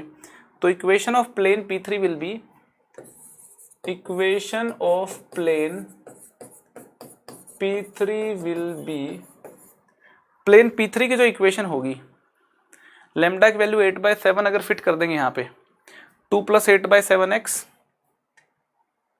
2 प्लस 8/7x, 3 माइनस 2 इंटू 8/7 16/7 हो गया, 3 माइनस 16/7 हो गया, 3 minus 16/7 by 3 into 8 24/7 minus 4z, 24 4/7 24/7 minus 24/7 minus 4z minus 5 equal to 0, है ना। समझ में आ रही कि नहीं आ रही बात। 24/7 माइनस 4, क्यों, लैम्डा की वैल्यू 8/7 डालोगे तो कितना होगा 24/7, ठीक है। यहाँ पे देखो ये हो गया आपका, अच्छा 7 से मल्टीप्लाई कर दो तो ये हो गया 14 + 8, 14 + 8 इज 22x, 21 - 16 5y हो गया, है ना। 24 - 28 -4z हो गया, -35 equal to 0। This is the required equation of the plane, this is the required equation of the plane, ठीक है। कॉन्सेप्ट एकदम समझ आना चाहिए। एक प्लेन ये है, एक प्लेन ये है, इसको 90 से रोटेट कर दिया इस लाइन के अबाउट, नई पोजीशन में बताना प्लेन, तो है तो P1 P2 की फैमिली का ही, तो P1 + लैम्डा P2 टाइप का होगा, और इसके साथ 90 डिग्री है, दोनों प्लेन के बीच में 90 डिग्री एंगल है, तो दोनों नॉर्मल वेक्टर के बीच में 90 डिग्री एंगल होगा, तो n1.n2 इक्वल टू 0 कर दिया, लैम्डा निकाल लिया, लैम्डा को उठा के यहाँ डाल दिया। कैलकुलेशन चेक कर लेना, करेक्ट है बात। बात समझ में आ रही है आपको, बहुत बढ़िया एकदम, ठीक है। अब देखिए अपन एक इंपॉर्टेंट कॉन्सेप्ट पढ़ते हैं, वेरी इंपॉर्टेंट कॉन्सेप्ट। अब मैं आपको सिखाता हूं, मैंने आपको देखो, अब मैं आपको सिखाता हूं कि एक प्लेन में पॉइंट की इमेज कैसे निकाली जाए, और एक पॉइंट से प्लेन पे परपेंडिकुलर डालें तो फुट ऑफ परपेंडिकुलर कैसे निकाला जाए। मैंने आपको लाइन में सिखाया था ना कि अगर एक लाइन हो हमारे पास, अगर एक लाइन हो हमारे पास और किसी पॉइंट की उस लाइन में इमेज निकालनी हो तो कैसे निकालते हैं, जब लाइन पढ़ाई थी तब आपको सिखा दिया था। अब हम प्लेन में देखते हैं, ठीक है जी। अब हम क्या देखते हैं, प्लेन में देखते हैं। प्लेन अभी खत्म होने वाला है,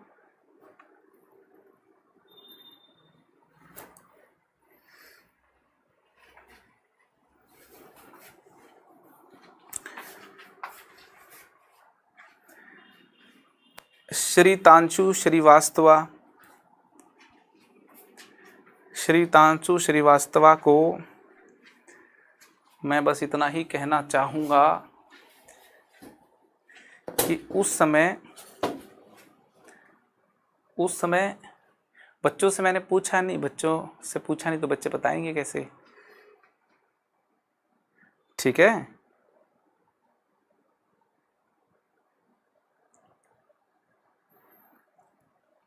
बिग अनाउंसमेंट का हिंट दे दो, देंगे। बिग अनाउंसमेंट का हिंट देंगे, ठीक है। प्लेन थोड़ा सा और बचा है, इसको और पढ़ लेते हैं, ठीक है, फिर कंप्लीट हो जाएगा। देख लो, foot of perpendicular and image of a point in plane. अगर मैं एक प्लेन ले लूं, देखो यहाँ पे x + y + z equal to 3, एक प्लेन ले लिया मैंने। ध्यान से सुनो जरा बात को। अगर मैं आपसे कहूं कि मुझे एक पॉइंट की मिरर इमेज चाहिए 0,0,1 की, ये एक पॉइंट A है, मुझको चाहिए A की एक तो मिरर इमेज चाहिए, इसके अंदर यहाँ पे है मान लो A की मिरर इमेज A'। दो टास्क यहाँ पे हैं, एक टास्क तो है मिरर इमेज ऑफ A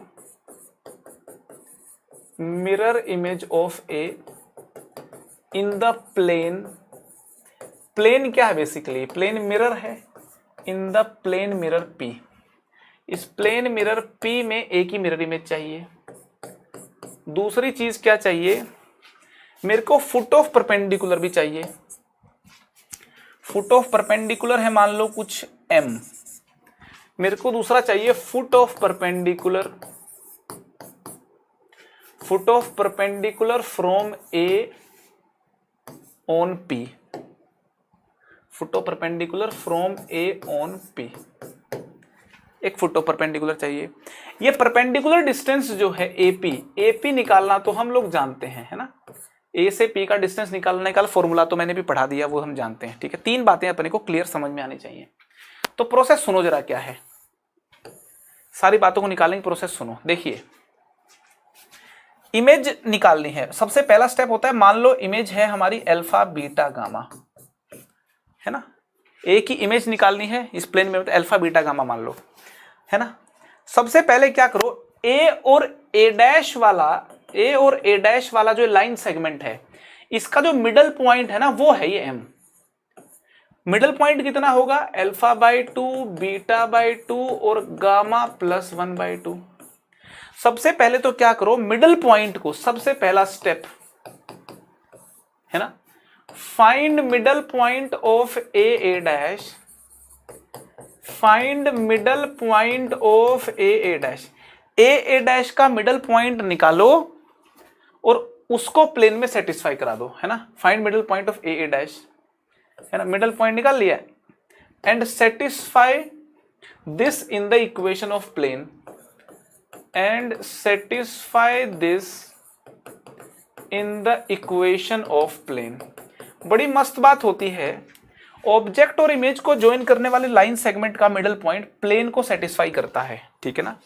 तो जब आप प्लेन को सेटिस्फाई कराएंगे ना, तो ये हो जाएगा alpha by 2 plus beta by 2 plus gamma plus 1/2 equal to कितना हो गया, 3 हो गया। तो यहां से अपने को मिल गया alpha plus beta plus gamma is equal to 6 - 1 5। पहला काम तो ये करना होता है, मिडिल पॉइंट को सेटिस्फाई कर दिया। दूसरा काम और देख लो, ये जो वेक्टर है, ये जो ए डैश वेक्टर है, आप ये वेक्टर देखिए, A dash vector, this vector is parallel to the normal vector of this plane, normal vector of this plane. ये बात समझनी है अपने को, this vector is parallel to normal vector of this plane. तो ये ए डैश वेक्टर कितना है, A I cap plus B J cap beta J cap plus gamma minus 1 K cap. This is parallel to the normal vector of this plane. ये plane के normal vector के parallel है। तो ये parallel है, इसका मतलब पैरेलल वेक्टर में क्या होता है, अल्फा अपॉन 1, ये प्रोसीजर है, alpha upon 1, beta upon 1, gamma minus 1 upon 1, ये किसी लेमडा के बराबर होंगे, ठीक है। तो यहाँ पे अल्फा की वैल्यू जो है वो लेमडा आ गई, बीटा की वैल्यू लेमडा आ गई, गामा की वैल्यू लेमडा प्लस 1 आ गई, ठीक है ना। ये दूसरा स्टेप है। 2 स्टेप होने के बाद फिर खटाक से आंसर आ जाएगा। अब देखो जरा, अब देखो ये अल्फा की वैल्यू जो है ना, लेमडा यहाँ पुट करो, बीटा की वैल्यू लेमडा यहाँ पुट करो और गामा की वैल्यू लेमडा यहाँ पुट करो, तो कितना हो जाएगा, lambda plus lambda plus 1, 3 lambda plus 1 5 के बराबर हो जाएगा, ठीक है। तो आगे बताता हूँ, 3 लेमडा प्लस 1 कितना हो गया, 3 लेमडा प्लस 1 5 हो गया। तो लेमडा कितना हो गया, लेमडा 4/3 हो गया।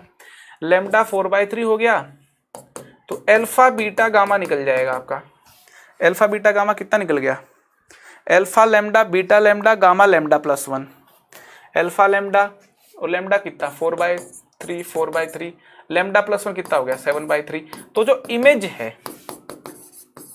इमेज है वो खटाक से निकल गई ए डैश, कितनी निकल गई 4/3 और 7/3। तो सबसे पहले तो इमेज निकल गई। जैसे ही इमेज निकल गई, ठीक है, ए हमारे पास गिवन है, ए गिवन है, ए डैश हमने निकाल लिया, अभी फाउंड आउट, ए डैश निकल गया। अब एम निकाल लो, ए डैश निकल गया तो अब क्या निकालो, एम निकाल लो। समझ में आ रही बात आपको, देखिए अब क्या निकाल लो, अब एम निकाल लो।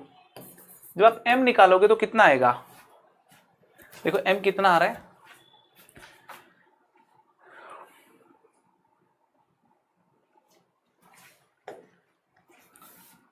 एम कितना, अल्फा बाई 2 बीटा बाई 2 और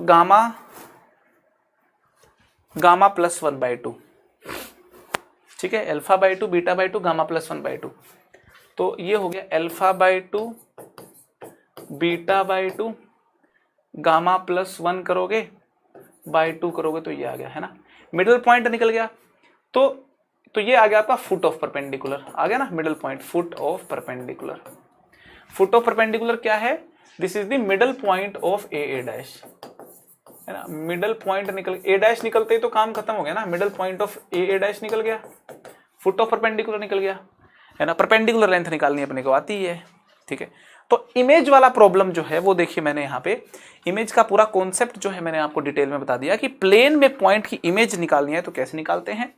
ये फुट ऑफ परपेंडिकुलर निकालना है तो कैसे निकालते हैं, परपेंडिकुलर लेंथ निकालने का अपने पास एकदम डायरेक्ट फॉर्मूला है, उसमें कोई संकोच नहीं होना चाहिए। ये चीज करेक्ट हो गई। अब एक बात और बता देता हूं आपको मैं, है ना, एक बात और बता देता हूं आपको मैं।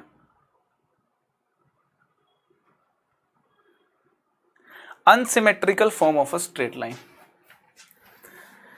लास्ट टॉपिक, ये आखिरी टॉपिक है, unsymmetrical form of a straight line. देखो होता क्या है, ध्यान से सुनना बात को। एक प्लेन हमारे पास है, एक प्लेन हमारे पास है a1x plus b1y plus c1z plus d1 equal to 0, और एक दूसरा प्लेन है मेरे पास, एक और प्लेन है ये वाला, है ना, a2x plus b2y plus c2z plus d2 equal to 0।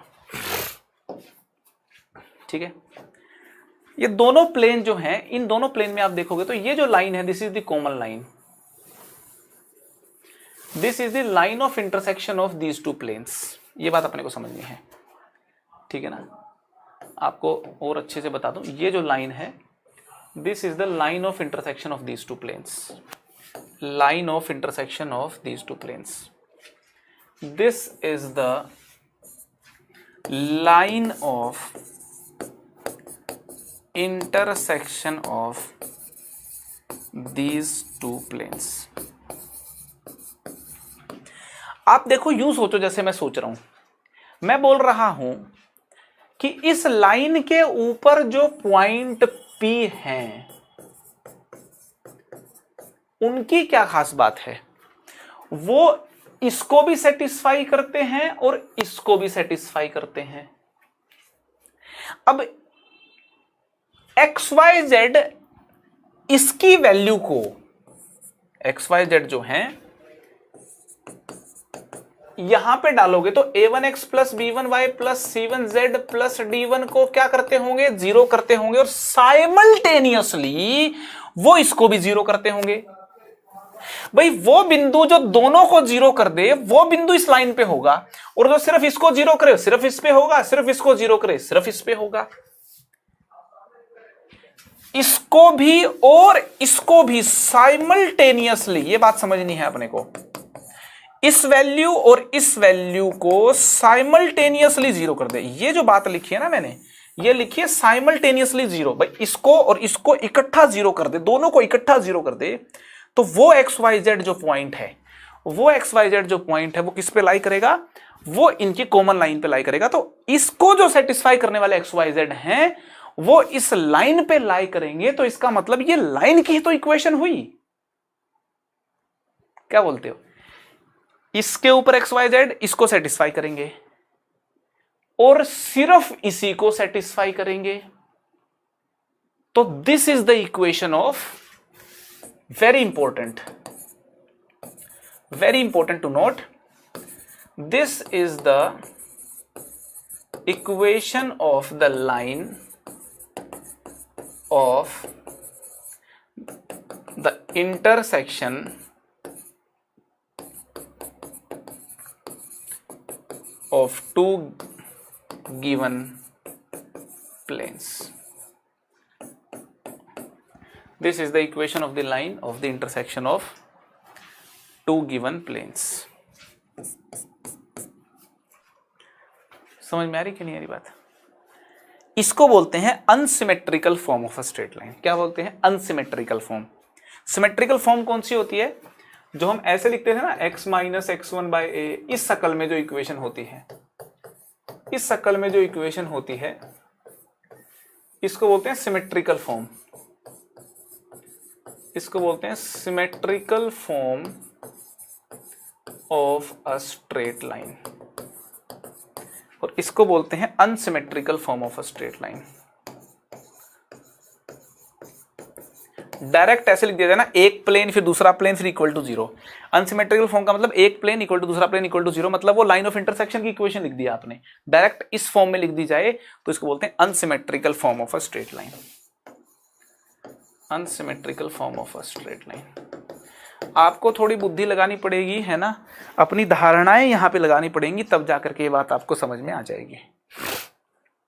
अब आप ये सोच रहे होंगे क्या अनसिमेट्रिकल फॉर्म को सिमेट्रिकल फॉर्म में कन्वर्ट किया जा सकता है क्या? जी हाँ, बिल्कुल किया जा सकता है। अनसिमेट्रिकल फॉर्म को सिमेट्रिकल फॉर्म में कन्वर्ट किया जा सकता है। आपके सामने देखिए क्वेश्चन आ गया है कि reduce in symmetrical form the equation of the line of intersection of, problem क्या है, लाइन ऑफ इंटरसेक्शन ऑफ, ऐसा लिख लो, line of intersection of planes.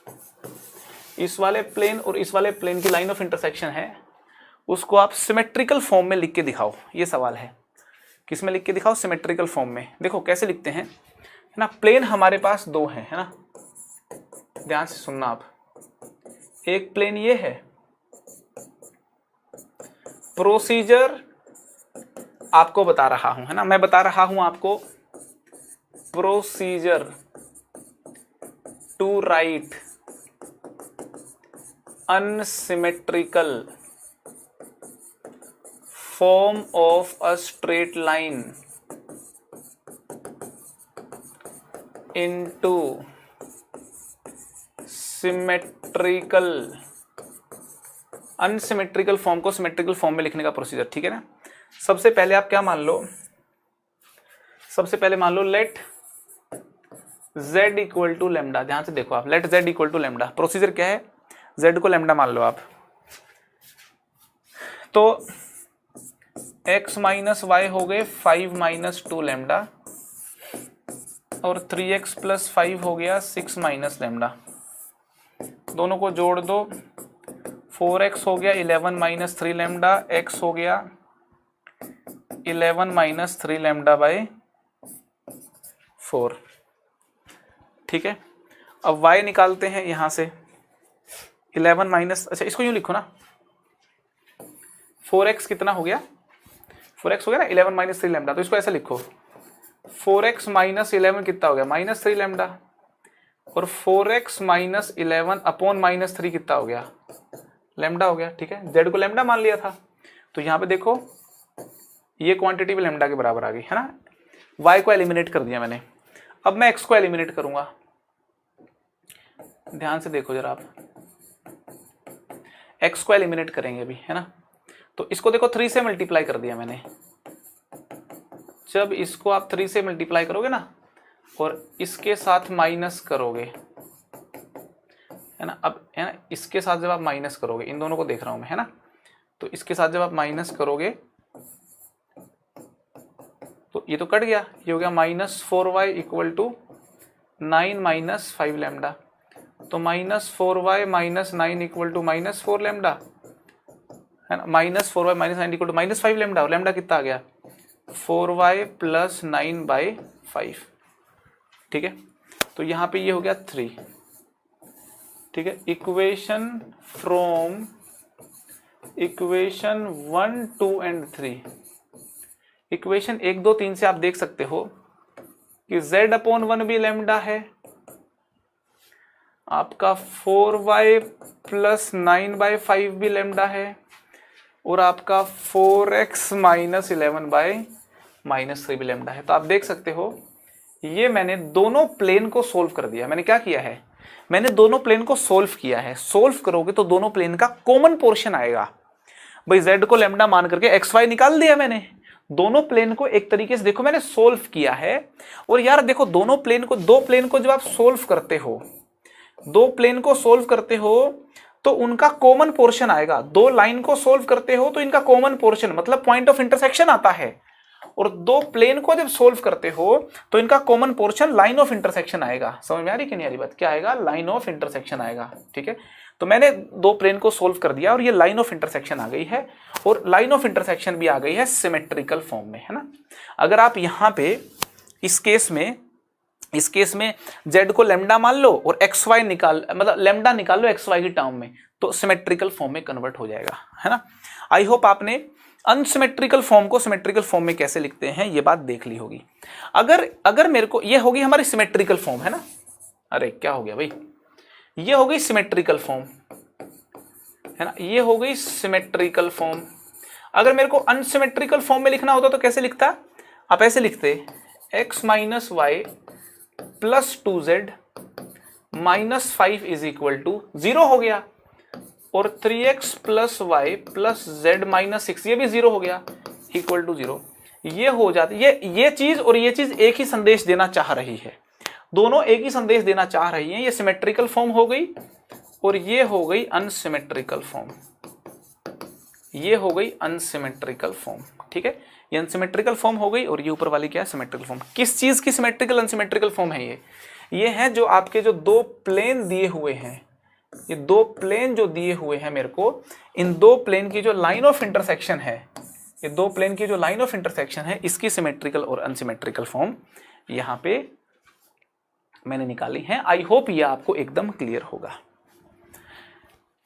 बहुत ही बढ़िया, बहुत ही शानदार। ठीक है, तो दोस्तों यहां पे हमारा जो 3 डायमेंशन ज्योमेट्री है वो कंप्लीट हो गया है। अब मैं इस लेक्चर में कुछ क्वेश्चन एज अ होमवर्क भी ऐड कर रहा हूं, कुछ क्वेश्चन मैं एज अ होमवर्क भी ऐड कर रहा हूं। अगर आपको उनके डाउट्स पूछने हैं तो टेलीग्राम ग्रुप पे पूछ सकते हो, है ना। देखो कुछ क्वेश्चन मैं एज अ होमवर्क ऐड कर रहा हूं। एक ये क्वेश्चन है, attempt this question by yourself, this is a homework problem, है ना। होमवर्क में कुछ क्वेश्चन ऐड कर, ये वो क्वेश्चन है must to do question by yourself, must to do question by yourself. This is a homework problem, must to do question. ये वो सवाल हैं जो आपको इतनी थ्योरी पढ़ने के बाद करने ही चाहिए। ठीक है, ये होमवर्क प्रॉब्लम्स हैं, ये होमवर्क प्रॉब्लम्स हैं। ठीक है, आप इनको अटेम्प्ट कर लो, आप इनको अटेम्प्ट कर लो, है ना। आप टेलीग्राम पे डाउट में पूछ सकते हैं, टेलीग्राम में डाउट में आप इन प्रॉब्लम के सॉल्यूशन मेरे से पूछ सकते हैं। ठीक है ना, मुझे पता भी चल जाएगा कितने बच्चों ने प्रॉब्लम सॉल्व किए हैं ये खुद पूरी थ्योरी को पढ़ने के बाद। ठीक है, ये आपके नोट्स में होने चाहिए प्रॉब्लम्स, है ना। These problems must be in your notes, ये प्रॉब्लम्स आपके नोट्स में होने चाहिए। ठीक है ना, ये होमवर्क प्रॉब्लम्स हैं। ठीक है सर, ना एक प्रॉब्लम यहाँ पे, एक और भी प्रॉब्लम है। These are the homework problems, ये आपके नोट्स में होने चाहिए। ठीक है ना, कई सारे प्रॉब्लम यहाँ पे लेकर के आया हूँ मैं, ये आपके होमवर्क प्रॉब्लम्स हैं, ये आपको खुद ब खुद सॉल्व करने हैं। यहाँ पे हमारा 3 डायमेंशन ज्योमेट्री हो गया है कंप्लीट, 3 डायमेंशन ज्योमेट्री हमारा कंप्लीट हो गया है।